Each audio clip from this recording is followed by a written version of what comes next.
Now we will have our RGCC children's performance, and this is performed by the Nerul congregation, headed by the teachers Gopika Sundari Mataji, Sugyani Mataji, and Damayanti Mataji.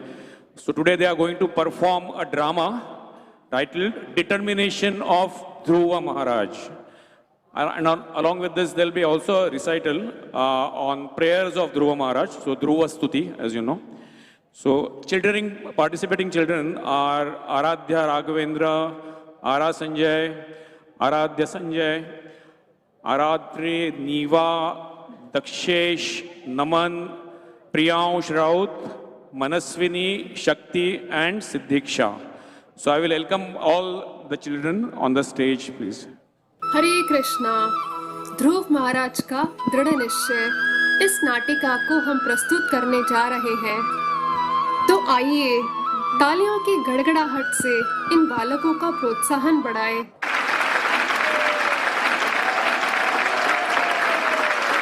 तो काल यंत्र की सवारी करते हुए हम आपको ले चलते हैं राजा उत्तनापाद के महल में। राजा उत्तनापाद की दो पत्नियां हैं, सुनीति और सुरुचि। आकर्षित होकर राजा उत्तनापाद ने मानो सुनीति का परित्याग ही कर दिया हो। राजा उत्तनापाद की गोद में एक बालक बैठा है जो है सुरुचि का पुत्र उत्तम, और राजा के चरणों के पास जो बालक बैठा है वो है सुनीति का पुत्र ध्रुव। 5 साल का ध्रुव अपने पिता के गोद में बैठने की इच्छा प्रकट कर रहा है, परंतु यह क्या, माता सुरुचि को इतना गुस्सा क्यों आ रहा है?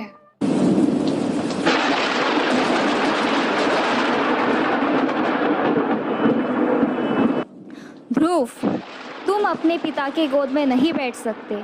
तुम इसके योग्य नहीं हो। यदि तुम अपने पिता के गोद में बैठना चाहते हो तो तुम्हें पहले घोर तपस्या करनी होगी, और फिर अगले जीवन में जब मेरे गर्भ से जन्म लोगे तभी यह संभव होगा। बेचारा ध्रुव रोते रोते अपनी माता सुनीति के पास पहुंचता है और पूरी बात बताता है। प्रिय पुत्र, तुम निराश न हो। माता सुरुचि ने सत्य ही कहा है। तुम्हें पूर्ण पुरुषोत्तम भगवान की पूजा करनी चाहिए, और तब तुम्हारे लिए सिंहासन पर बैठना संभव हो सकता है। भगवान तो सभी की इच्छा पूर्ण करते हैं। मुझे अपने पितामह और ब्रह्मा जी से भी अधिक बड़ा राज्य चाहिए। तुम्हारी इच्छा पूर्ण करने की शक्ति तो केवल पूर्ण पुरुषोत्तम भगवान में ही है। उनकी शरण में जाओ और उन्हें प्रसन्न करो। बालक ध्रुव माता सुनीति के चरण स्पर्श करके घर का त्याग करते हैं और वन की ओर प्रस्थान करते हैं।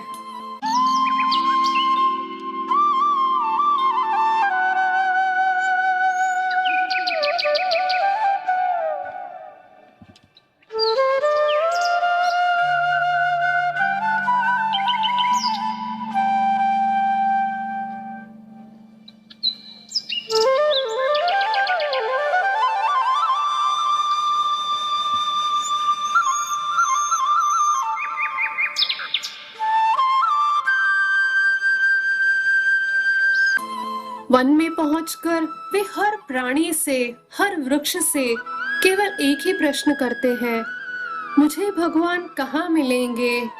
मुझे भगवान कहाँ मिलेंगे? भगवान कहाँ है?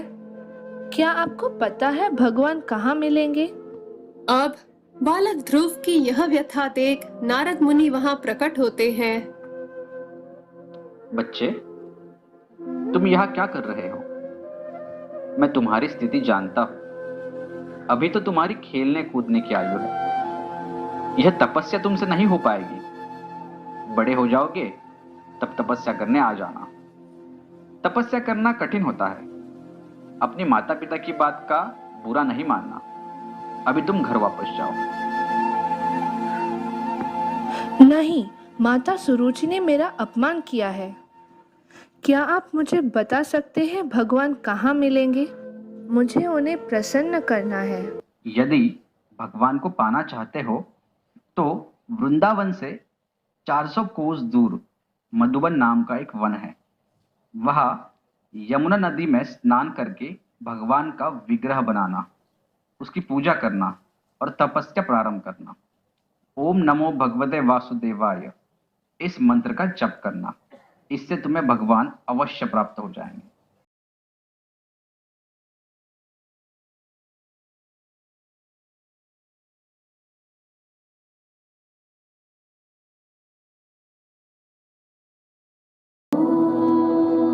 नमो भगवते वासुदेवाय नमः। ॐ नमो भगवते वासुदेवाय नमः।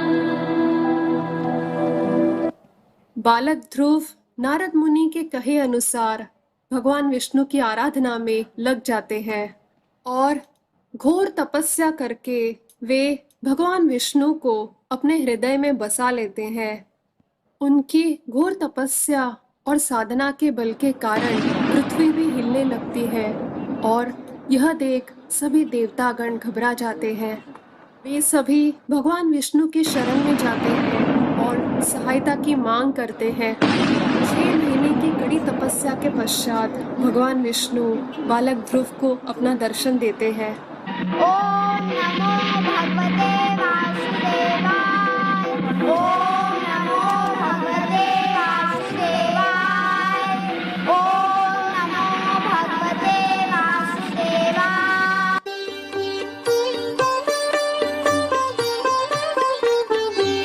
भगवान विष्णु को अपने सामने देख बालक ध्रुव गदगद हो जाते हैं। आंखों से अश्रुओं की धारा बहने लगती है।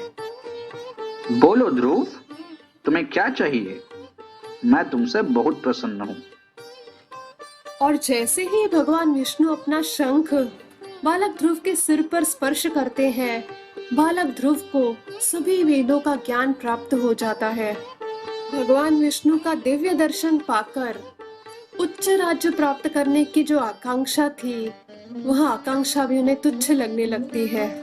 ध्रुव महाराज भगवान विष्णु को प्रार्थनाएं अर्पण करते हैं और बोलते हैं, मैं कांच के टुकड़ों को मांगने आया था, परंतु मुझे तो हीरा मिल गया है। मुझे किसी वस्तु से आसक्ति नहीं है, मुझे तो केवल आपकी भक्ति चाहिए। ध्रुव, मैं तुम्हारी भक्ति पर अत्यंत प्रसन्न हूँ। मैं तुम्हारे हृदय को जानता हूँ। मैं तुम्हें अपनी भक्ति प्रदान करता हूँ और उसके साथ साथ तुम्हें ध्रुव लोक भी प्रदान करता हूँ, जो नित्य है। इस पृथ्वी पर तुम 36,000 वर्षों तक का राज्य भोगने के पश्चात ध्रुव लोक में तुम सदैव के लिए निवास करोगे। हरे कृष्णा। ध्रुव महाराज का दृढ़ निश्चय। इस नाटिका को हम प्रस्तुत करने जा रहे हैं, तो आइए तालियों की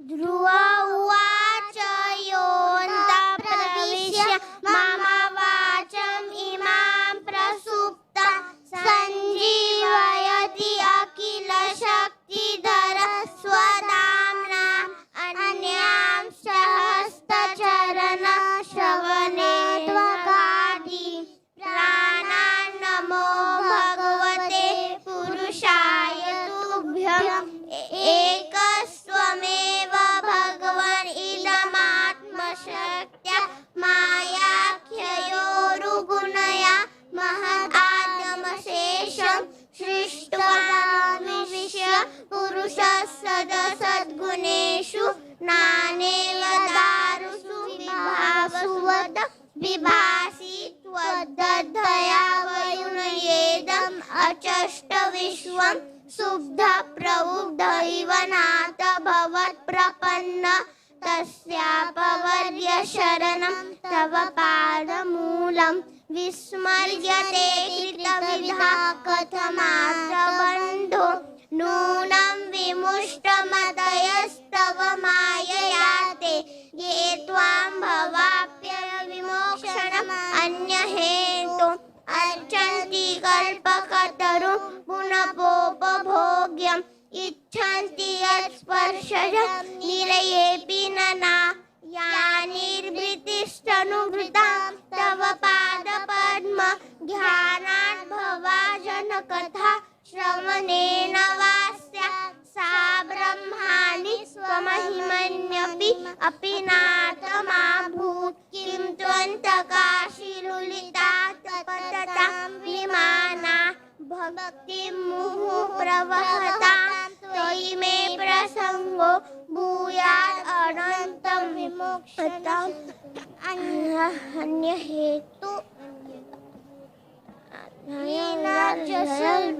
पूर्वसन भवाब्धि नेसेयनगुणकथामृतपानमत्तः तेन स्मरन्त्य अतितरां प्रियमीशमर्त्यं ये चान्वदः सुतसुहृत् गृहवित्तदाराः ये त्वाब्जनाभ भवदीयपदारविन्द सौगन्ध्यरुग्धहृदयेषु कृतप्रसङ्गाः तिर्यन्नगद्विजसरिसर्पदीव दैत्य मर्त्यादिभिः परिचितं सदसद्विशेषं रूपं स्तविष्टम् अजते महदाद्य अनेकं नाट्यः परमा वेदमि न यत्र वादः कल्पान्ता एतदखिलं जठरेण गृह्णन् शेते पुमान् स्वधृक् अनन्तशकस्त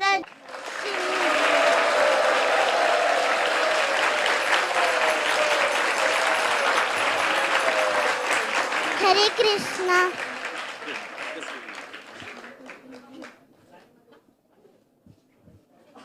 I will call upon all the children on the stage, Aradhya, Ara, Neva, Dakshesh, Naman, Priyansh, Manaswini, Sindiksha and Shakti, and along with their teachers,